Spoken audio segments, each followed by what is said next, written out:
Yes. It's hard to beat 6-year-old Fiona Malone in a game of Guess Who. Come on, Fiona, that you didn't even give me a chance. It's also hard to match her show-stopping voice. Never bother me anyway. Fiona, you're so good at singing.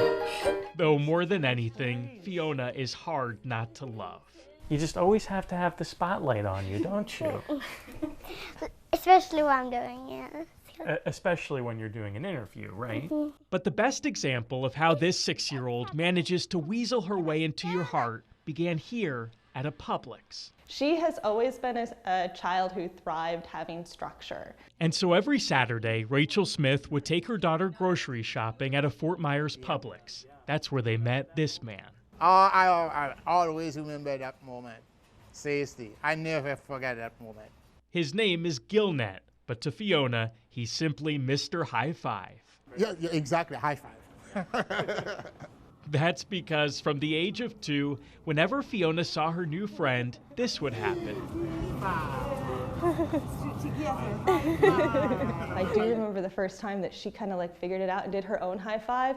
Her whole face lights up like it's Christmas morning, like, I figured out how to do it. I'm so amazing now. And that just consistently became her thing. Saturday after Saturday, the two became inseparable. She always knew high five was going to be there. For Gilnet, those little displays of kindness were nothing out of the ordinary. It's just who you are. Yeah, this is my job, man. This is my job. Just his job, whether greeting Fiona at the grocery store or gifting her a bike on her birthday. And he expected nothing in return. You can't expect anything from a 3-year-old. He just wanted to make her happy. What? How you doing? Those visits happened every week until 2020. When the pandemic began, the shopping trips stopped. Gilnet and Fiona lost touch until now. With our help this week, the two were reunited at Gilnet's new store in Cape Coral and picked up right where they left off. Although they have since graduated from high fives to big ol' hugs. Fiona!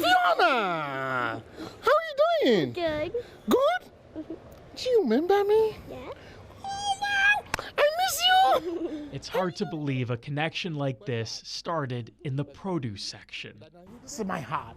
This is my heart. She's your heart. Oh, yeah! In our community, there are countless Gilnets that go unnoticed. They work in grocery stores and teach in schools. They drive buses and clean tables. And in their own quiet ways, they also change lives. If we step back, we realize that we all have a lot more in common, and somewhere in that intersection of all those things we have in common, kindness is at the heart of it. High five to that. In Cape Coral, Sean Martinelli, NBC2.